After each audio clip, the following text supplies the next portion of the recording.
l'échauffement. Voilà. Allez-y. Alors, si je me suis amusé à faire des formes bizarres juste à côté, c'est pas juste parce que, mais c'est car j'avais envie de vous rappeler du coup quelle est, je vous rappelle du coup la colocation des différents ensembles les uns par rapport aux autres. Vous avez toujours au milieu l'ensemble le plus petit, mais c'est aussi le premier qu'on rencontre dans notre vie, hein, l'ensemble des entiers naturels, donc ce sont les entiers positifs. 0, 1, 2, 3, 4, etc. L'ensemble bleu clair, c'est ce qu'on appelle l'ensemble des entiers tout court. On l'appelle aussi l'ensemble des entiers relatifs, qui inclut donc les entiers positifs et négatifs. Par exemple, moins 3, moins 17, mais aussi évidemment les entiers naturels positifs, c'est-à-dire ceux qui sont déjà dans n. C'est pour ça que z inclut n. Z, il est plus grand que n. N, c'est juste une petite partie de z.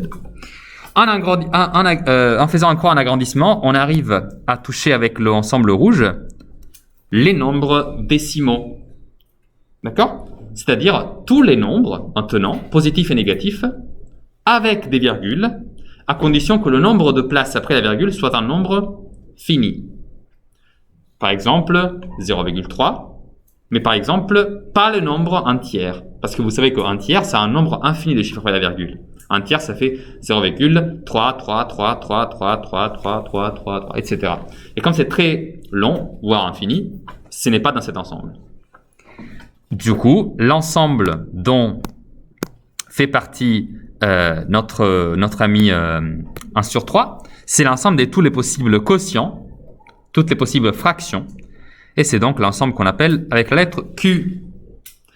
Et enfin, the king, c'est-à-dire l'ensemble le plus grand, celui qui inclut tous les autres, c'est l'ensemble des nombres que l'on connaît, tout simplement, l'ensemble des nombres réels. D'accord? Alors, on va maintenant essayer de les caser. Donc, avec cette image juste à côté, ça va être simple, j'espère, de répondre aux 8 questions. Vous avez que moins 1, il est situé où? Ben, il est là. Moins 1, clairement, il est là-dedans. Il est négatif et entier. Donc, est-ce qu'il appartient à n? Nope. Le nombre pi, c'est un nombre qui a une infinité de chiffres après la virgule. Donc déjà, il ne peut pas être dans l'ensemble des décimaux. Mais pi, il a après la virgule, un nombre infini de chiffres qui ne se répète jamais. C'est un nombre vraiment très spécial et il est effectivement un nombre situé juste là. Donc il est forcément dans les réels. De toute façon, on aurait pu répondre directement oui, il appartient au réel, parce que n'importe quel nombre appartient au réel. Donc là, vous ne pouvez pas vous tromper. Moins 3, est-ce qu'il appartient à Q? On va voir. Moins 3, c'est un entier relatif. On va dire qu'il est là, du coup. D'accord? Dans Z. Et Z, il est dans Q. Donc moins 3, il appartient bien à Q. Parce que vous voyez, moins 3, par rapport à l'ensemble jaune, eh bien, il est dedans. Vous voyez? 4, il est situé où? 4, c'est un entier naturel. Il est positif et entier. Donc, il est là-dedans, mais du coup, il est aussi dans Z. 0,4, je vais le situer ici parce que c'est un nombre qui a une seule place après la virgule. Donc, il mérite bien d'être parmi les décimaux. Et moins 0,4 alors, lui, il est là. C'est toujours un nombre qui a toujours une seule place après la virgule. Donc, il doit être toujours parmi les décimaux. Mais les décimaux, ils sont dans les rationnels. D'accord? Donc, là, je peux mettre que moins 0,4 appartient aussi à Q. Enfin, la racine carrée de 2, elle a malheureusement un nombre infini de chiffres après la virgule, donc elle n'appartiendra pas à D. Effectivement, racine de 2, il n'appartiendra même pas à Q. La racine de 2, la racine de 2, elle se trouve ici. Donc visiblement à l'extérieur de D, donc je vais mettre ici pas d'appartenance. Et enfin, racine de 3, racine de 3, elle est aussi à l'extérieur de Q, parce que c'est juste un réel, car racine de 3 ne peut pas être représentée sous forme de fraction. Voilà donc la liste complète des appartenances. D'accord? J'espère que ça va au niveau résumé du chapitre qu'on a traité il y a quelques semaines. Ok? Ça va? Vous êtes connectés, allumés et tout? Bien.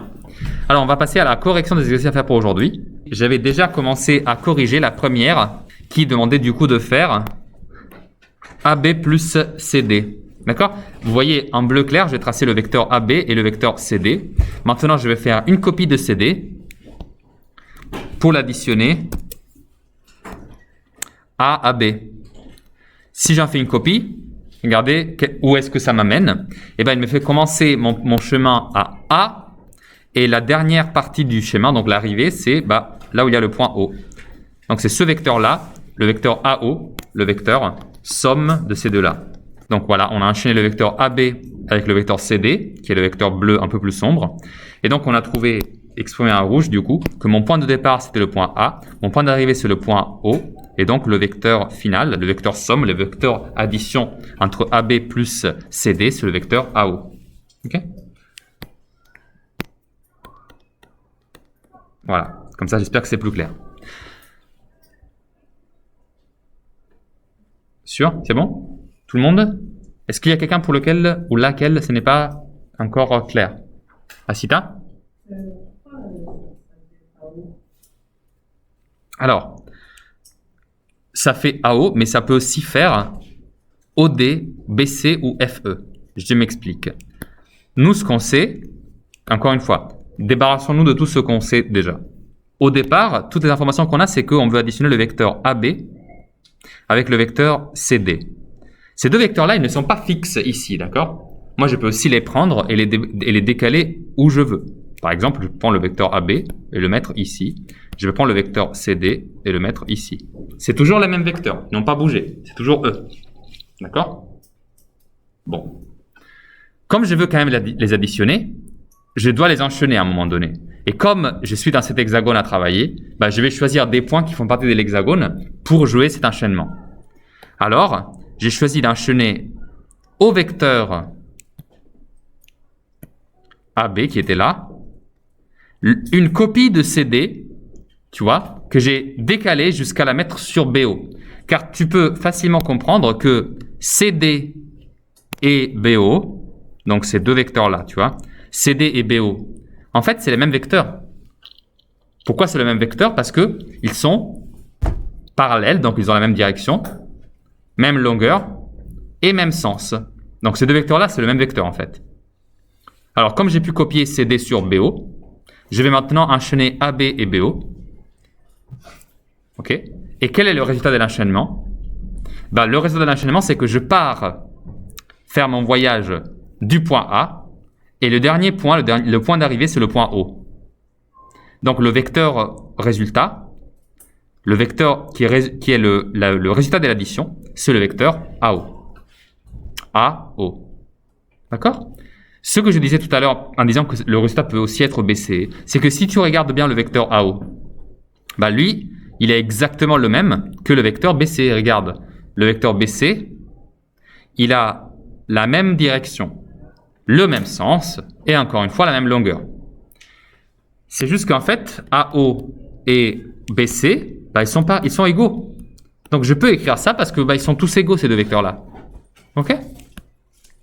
Mais voilà, c'est quand même plus pratique d'exprimer le résultat de cette addition comme AO parce que j'ai à décaler seulement un vecteur, donc c'est un peu plus simple. D'accord? Je fais FO, le deuxième c'est OA plus OC. OA plus OC.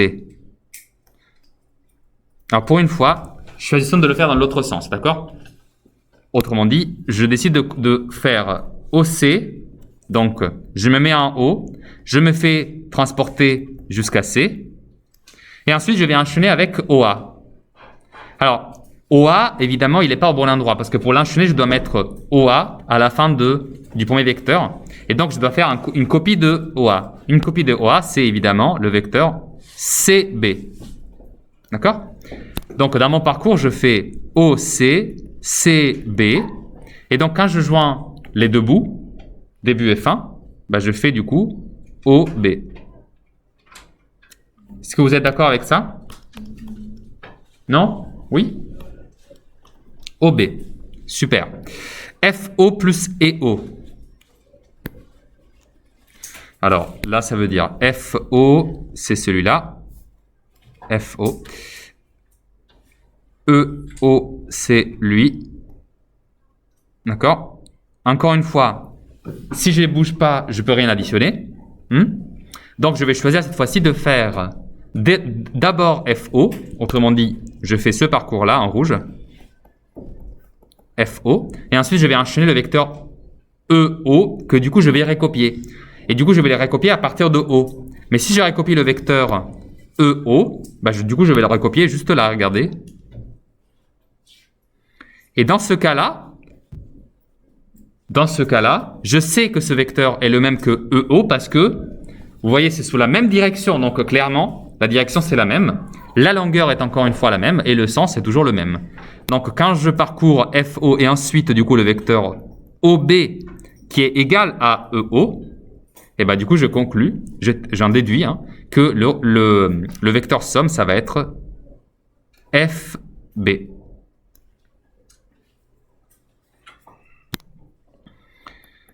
Est-ce qu'il y a quelqu'un qui a un doute sur celui-là? Oui. Alors, CE, c'est dans l'autre sens. EC. EC, oui. Sur EC, je n'ai rien à dire. Mais parce que EC et FB, c'est le même vecteur. C'est le même vecteur répété. D'accord? Donc, très bien. D'autres questions? Ça va maintenant, Sita? Eva?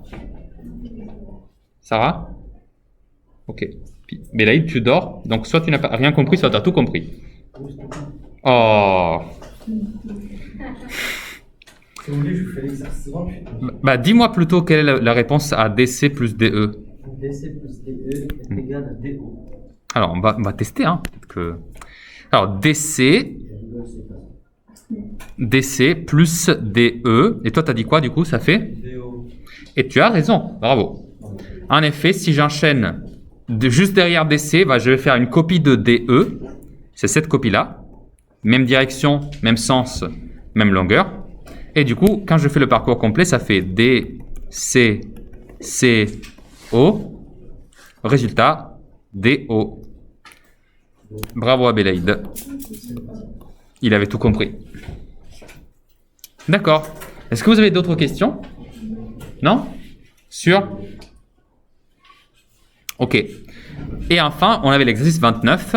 Alors ça, c'était un exercice plus symbolique, disons, avec moins de dessins. Dire si l'on peut réduire ou non chacune des sommes suivantes. Okay? Donc c'est juste une application de la règle de Schall. Plutôt simple, c'est mon avis, mais voilà. Ici, vous avez clairement B et B au milieu. D'accord? Donc je peux l'éliminer et écrire juste AC. Ici, vous avez AB plus AC. Donc, vous avez A répété 2 fois, mais elle ne se trouve pas au milieu. Donc, je ne peux pas appliquer Schall. Par contre, sur CO plus OA, j'ai envie de dire, et en fait, non. Pour quelle raison ici, je ne peux pas appliquer? Parce qu'il n'y a pas les flèches. Voilà, bravo Mira. Donc, s'il n'y a pas de flèche, ça veut dire que c'est quoi? Je sais pas, c'est pas le champ. Alors, ça c'est sûr, Sarah, merci beaucoup. Mira l'avait déjà dit par contre. Elliot, c'est quoi s'il n'y a pas de flèche, ça représente quoi? La direction. Pas exactement, non. Pas des segments. Alors, c'est incomplet, mais tu y es presque. Ce n'est pas des segments, c'est leur longueur, bravo. Je vous rappelle que ça, c'est la longueur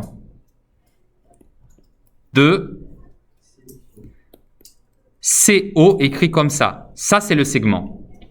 Et son vecteur, du coup, c'est CO.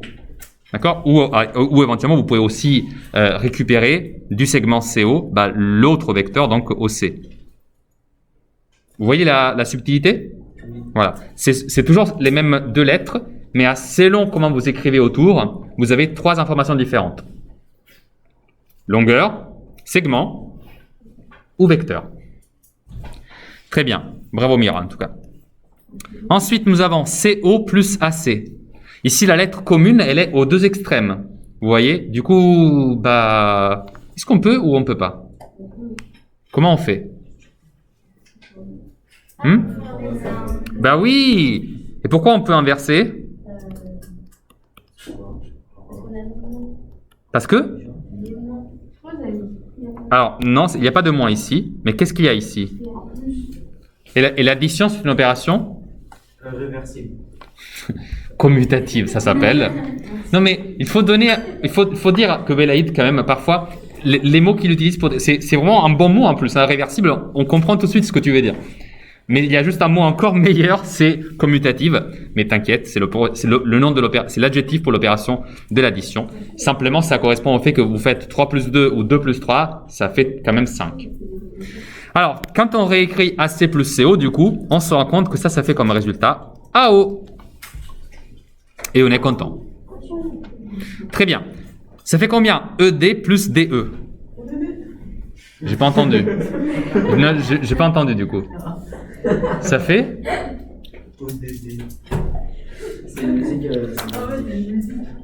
D'accord. Donc, attends, refais la blague. En fait, elle dit ODD. Ah. En fait, Tellement rigolo. c'est une référence parce que la musique est ODD. Ah, ça fait. Merci Pierrick pour cette interprétation vibrante. Parce que là, c'est C'est un peu catastrophique PNL. l'imitation. ODD, vous allez comprendre. D'accord. Ok. Parce qu'on vous a Une fois, elle a fait tourner un clip sur la tour Eiffel.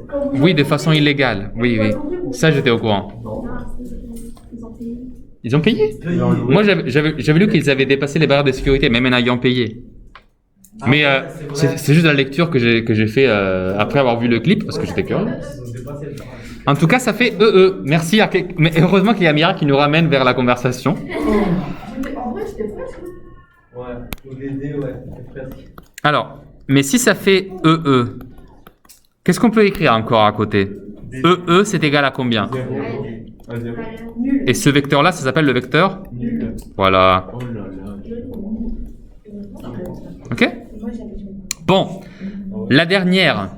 Qu'est-ce qu'on fait sur la dernière?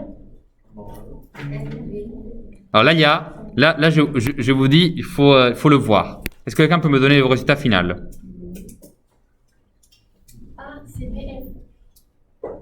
Alors, il y avait toujours cette histoire de lever la main. Je vais juste donner la parole à Andrea qui attend depuis longtemps. Andrea? Alors, toi, tu dis FB. Est-ce qu'il y a quelqu'un qui dit autre chose? ABC. ABC, c'est pas un vecteur. Nathan? Nathan dit BF. Quelqu'un d'autre? Alors, langue contrôlée. Vous avez AF plus BC plus CA. Alors déjà, ce qui est certain, c'est que ici on le voit clairement, il y a C et C au milieu. Donc ça peut devenir tout de suite AF plus BA. Ça c'est sûr. Pardon. Et ensuite, avec la même technique que sur la D, juste on va les inverser parce que l'opération est Réversible. non, du coup, je t'ai appris l'autre mot. Tu me dis encore réversible. C'est comment? Commutative. Donc, on écrit que ça, c'est égal à BA plus AF, ce qui nous donne, en effet, N'importe quoi, tu dis MB. ça fait, oh pardon, excusez-moi, ça fait A et A ici. Elles étaient avant aux deux extrêmes. Là, je les remets au centre et donc ça fait BF. D'accord? Voici donc pour la réponse correcte. Ok? Est-ce qu'on est bon? Ça vous a plu ce chapitre? Monsieur, on n'est pas trop drôle quand même. Attends, laisse-moi y réfléchir. Non. Ça dépend, vous parlez de Sarah? Oui. Pourquoi la deuxième, on ne peut pas la réguler? Non. La deuxième, hein, c'est parce que tu as AB plus AC et que la lettre qui se répète, elle se trouve toujours à la première place. Donc même si tu utilises la propriété commutative et que tu le réarranges, donc tu le rends, tu vois, comme ça, la lettre maintenant, elle est toujours à la même place. Du coup, elle n'est jamais au milieu, au niveau de la somme. Tu le vois ou pas? Tu vois que là, il y a une première place, une deuxième place, une troisième place et une quatrième place. D'accord? La lettre A, elle est dans la position 1 et 3. Moi, je sais que Charles, je peux l'appliquer seulement quand la lettre A est dans la position du milieu. Donc, 2 et 3. Ou éventuellement, quand elle se trouve exactement dans A et 4, mais il faut d'abord les inverser en utilisant la propriété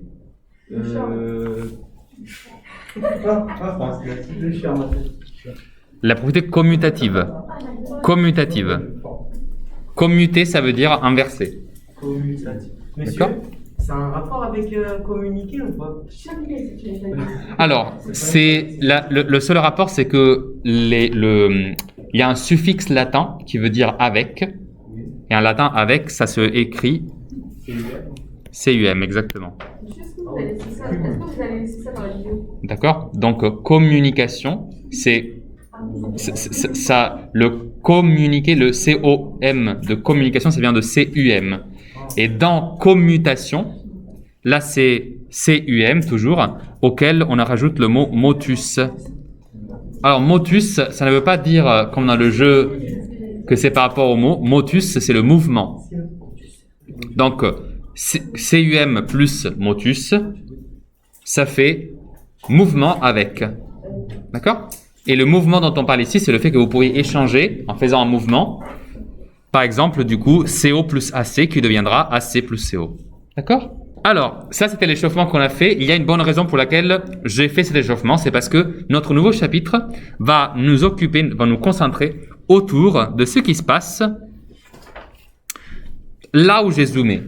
Donc, on va s'occuper en particulier du monde de Z, voir un peu ce qui se passe là-dedans.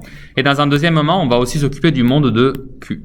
Ce sera ce mot-clé qui va nous guider tout le long de ce chapitre. J'aimerais juste, pendant que vous recopiez, vous raconter que le mot arithmos, c'est le mot grec qui veut dire nombre. Non, pas nécessaire. C'est juste pour vous le raconter. Donc, à chaque fois qu'on dit arithmétique, on parle du coup de l'étude des nombres. Qu'est-ce que l'arithmétique? Alors, pour nous, ça va être vraiment essayer d'analyser les propriétés principales des nombres que l'on connaît. Et on va commencer par s'occuper un peu. Donc, aujourd'hui, on va parler, pour la plupart du temps, du monde des nombres entiers. D'accord? Et quand je dis nombres entiers, évidemment, je parle de l'ensemble Z. D'accord? Donc, si je ne dis pas différemment, aujourd'hui, on sera dans ce monde-là. Donc, je vous invite à le noter au début de la séance d'aujourd'hui parce que justement, je ne vais pas trop m'éloigner des nombres entiers. J'aimerais juste partir de cet ensemble-là. D'accord? Oui, juste pour vous rappeler qu'il s'agit de ce monde-là qu'on va explorer un peu aujourd'hui. Et j'aimerais donc réparcourir avec vous des mots que vous connaissez déjà. Croyez-moi, vous les connaissez déjà, mais on va essayer de leur redonner un nouveau sens avec vos yeux qui ont grandi entre-temps. Par exemple, j'aimerais que quelqu'un me dise qu'est-ce que ça veut dire le mot multiple. On appelle, vous le copiez avec moi s'il vous plaît? On appelle N, la lettre N, hein, et M, deux nombres entiers. Donc, ça veut dire qu'on est dans Z. Hein. Je vous le répéterai plus, hein, c'est juste pour rappel. On appelle donc N et M deux nombres entiers dans Z quelconque. Ça veut dire qu'on sait juste que, voilà, c'est deux nombres entiers, tranquilles. OK? Si vous voulez toujours avoir en tête un exemple, disons qu'on va prendre, ici je vous mets juste un exemple, hein. Vous pouvez aussi le faire à côté si vous le souhaitez.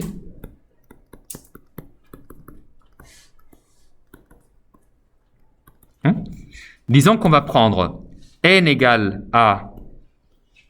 Pardon, excusez-moi.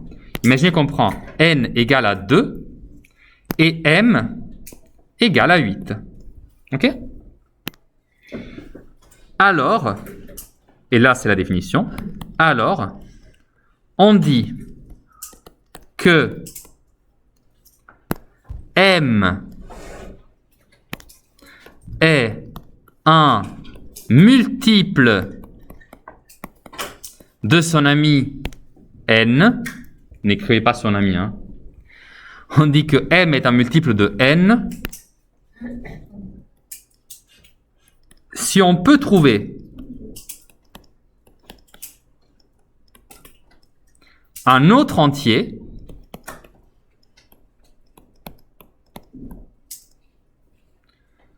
on va l'appeler cet autre entier avec la lettre K, tel que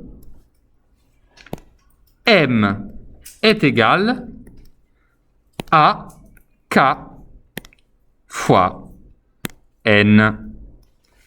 Et là, vous allez me dire, ah non, là, j'ai rien compris, il y a M, N, K, c'est quoi toutes ces lettres? Mais, regardez juste l'exemple à côté et ça va devenir très clair.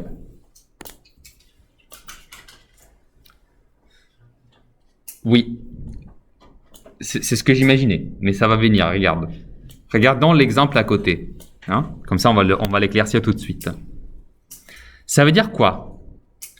Sur l'exemple, on a 2 et 8. Question, est-ce que M, à votre avis, est un multiple de 2? Oui. Alors, 8 est, ça je vous l'affirme moi, 8 est un multiple de 2. Pour quelle raison? Eh bien, c'est tout simplement parce que vous pouvez dire que 8 est obtenu en faisant une multiplication de 2 par quelque chose. 8 est obtenu si vous prenez 2 et que vous le multipliez fois un autre nombre, c'est-à-dire 4. Ok, maintenant, regardez cette écriture-là. Attendez. Je disais, maintenant, regardez cette écriture-là et regardez cette écriture-là. Qu'est-ce que ça disait notre définition? Notre définition disait que M, donc le nombre à gauche, va être un multiple de N, le nombre à droite, si je peux trouver un autre entier, qu'on va appeler le nombre K, tel que M, donc le multiple, est égal à notre nombre K multiplié fois N. Encore un exemple. Est-ce qu'à votre avis, si je prends N égale à 7 et M égale à 49, est-ce que le nombre M est multiple du nombre 7? Excusez-moi, est-ce que le nombre M du coup est multiple du nombre N? Est-ce que ça marche ou pas ici? Ben, il faut me dire comment du coup. Est-ce que ça marche d'obtenir 49 comme étant la multiplication de 7 fois un autre nombre? Est-ce qu'on peut le faire ou pas? Oui. Et ça fait combien? 7. Donc si j'ai choisi le nombre 7 comme K, je peux dire que 49 est un multiple de 7. Ok? Un autre exemple. Imaginons de prendre maintenant N égale à 9 et M égale à 80. Est-ce que ça marche? Est-ce que vous pouvez me dire que du coup 80 est un multiple de 9? Pourquoi? Est-ce que vous pouvez trouver ici une valeur à mettre pour que, quand je multiplie 9 fois cette valeur, ça fait 80? Avec le nombre virgule. Alors justement, Mathis, il va peut-être avec un nombre à virgule. Il y a un nombre à virgule que je peux mettre là-dedans. Mais il y a un problème. C'est que moi, pour dire qu'un nombre est multiple d'un autre, je dois trouver pas simplement un nombre, mais un autre entier. Il faut que K, ce nombre-là, le nombre rouge, soit un entier. Si ça ne marche pas, c'est mort. Donc ici, malheureusement, ça ne marche pas. D'accord? Donc, non, 80 n'est pas un multiple. Oui, c'est un exemple toujours dans le cahier court. N'est pas un multiple de 9. Attendez, excusez-moi, je vous le zoome un peu. Ok? Parce que je n'arrive pas à trouver un entier tel que si je le multiplie fois 9, alors ça me donne 80. Si j'avais écrit 81, ou par exemple 72, ou 54, j'avais plein d'autres possibilités, mais malheureusement 80 ça marche pas. 80 ça marche pas. Ça c'est un multiple. D'accord? Un multiple d'un nombre, du coup, si vous voulez le retenir, vous devez pouvoir l'obtenir comme une multiplication de l'autre nombre fois un autre entier. Encore une fois, 6 est multiple de 2, car vous pouvez l'écrire comme 2 fois 3. 10 est multiple de 5, car vous pouvez l'écrire comme 2 fois 5. 120 est multiple de 30, car vous pouvez l'écrire comme 30 fois 4. Et ainsi de suite. D'accord? Ça, c'est la définition de multiple. Mais ce n'est pas tout. Est-ce que quelqu'un pourrait me dire, à son avis du coup, qu'est-ce que c'est qu'un, et là je pense à Eliot, qu'est-ce que c'est qu'un diviseur maintenant? Tout à l'heure on avait dit que c'était m multiple de n, gardons le même schéma. Alors on dit que toujours m est un diviseur cette fois-ci. Diviseur de n si, toi tu as dit, si n est égal à m divisé par k. Alors, du coup, ça te dit que... Je te rappelle qu'on travaille toujours avec des entiers, là. K est un entier. Ok? Donc, si on dit ça, ça veut dire que là, je suis en train de prendre m, le rapetisser, donc je divise par k, et ça va me donner n. Donc, ça veut dire que m est un nombre plus grand que n. D'accord? Ce n'est pas exactement ça. Sarah? Alors,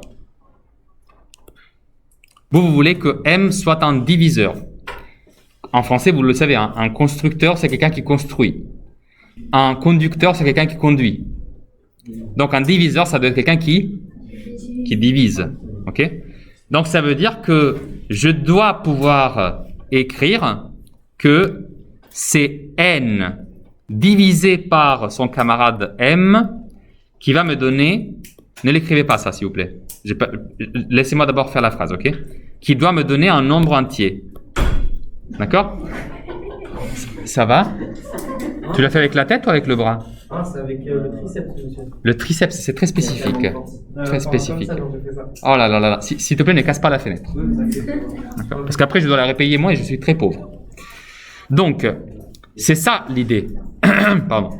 M est un diviseur de l'autre nombre s'il divise n et on obtient encore un entier. Mais moi, j'aime pas tellement de l'écrire comme une division. Je préfère les multiplications. Et donc, la définition qu'on va prendre, c'est une définition légèrement différente. Vous vous rappelez que dans les équations, moi, je peux toujours affirmer que ça, c'est la même chose. Ça, c'est la même chose que dire que n est égal à k fois m. Vous êtes d'accord ou pas? J'ai pris le dénominateur qui était là et je l'ai fait passer de l'autre côté. Vous êtes d'accord ou pas? C'est comme dans les équations, on l'a travaillé pendant très longtemps. 3 semaines, on y a passé dessus. Tous les échauffements qu'on a fait. Vous vous en souvenez? Merci. Et donc, on va dire que ça, c'est exactement pareil que ce qu'on avait écrit juste auparavant. Vous la voyez? C'est très similaire. Juste les rôles sont inversés. Et bien donc, on va dire que m est un diviseur de n si n est un multiple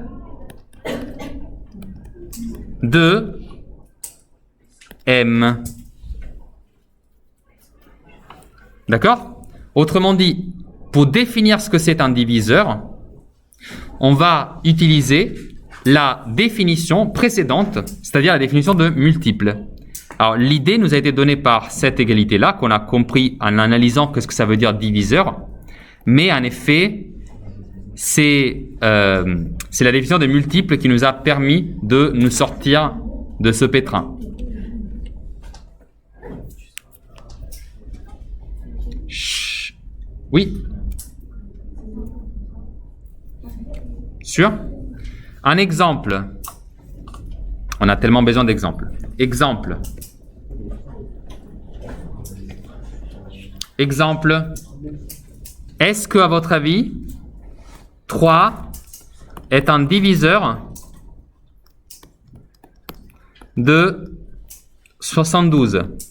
Ça, c'est vrai. Mais du coup, ça veut dire aussi que le nombre 72 est égal à 24 fois 3. Autrement dit, 72 est un multiple de 3.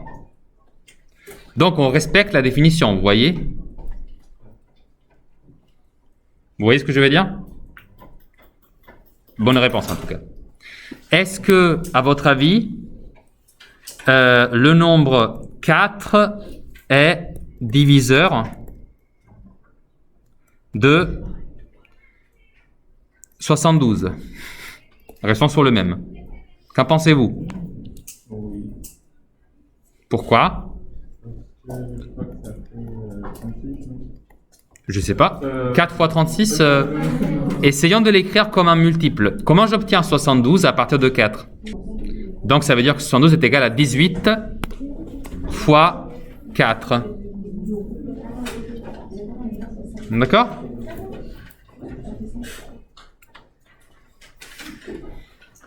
Est-ce qu'on est d'accord? Et j'ai une dernière chose à vous apprendre aujourd'hui. Et après, malheureusement, on aura terminé notre temps ensemble. Et c'est quelque chose dont vous avez déjà entendu parler. Est-ce que vous pouvez me dire ce que c'est qu'un nombre premier? Alors, il n'y a pas eu une course et qu'il est arrivé tout d'abord. Non, non, non. C'est autre chose. T'as levé la main, David, ou pas? C'est un nombre qui peut se diviser par lui-même. Je n'ai pas entendu. C'est un nombre qui peut se diviser par lui-même. Alors, par lui-même et... Par zéro. Non. On peut jamais diviser par 0. Et par 1. Bravo. Alors, du coup, dernière définition d'aujourd'hui, toujours sur le cahier court, s'il vous plaît. C'est le nombre qu'on peut diviser par 1. Et que par 1 et que par lui-même. Ah, mais oui, je me souviens. Un nombre premier, définition super importante s'il vous plaît, est un nombre entier que l'on peut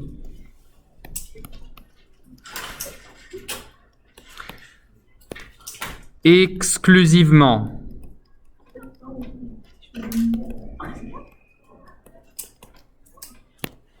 divisé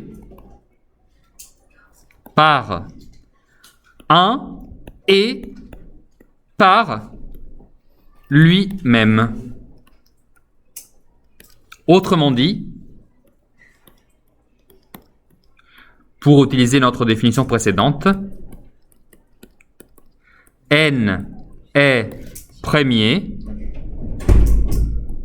si c'est seul diviseur, parce que maintenant on sait ce que ça veut dire diviseur, sont, eh bien, 1 et n. Est-ce que quelqu'un peut me faire un exemple d'un nombre premier, s'il vous plaît? Alors, 1, ça ne compte pas exactement comme premier, parce que du coup, il n'a pas deux diviseurs, il n'en a qu'un seul. D'accord? Là, il faut deux diviseurs, du coup.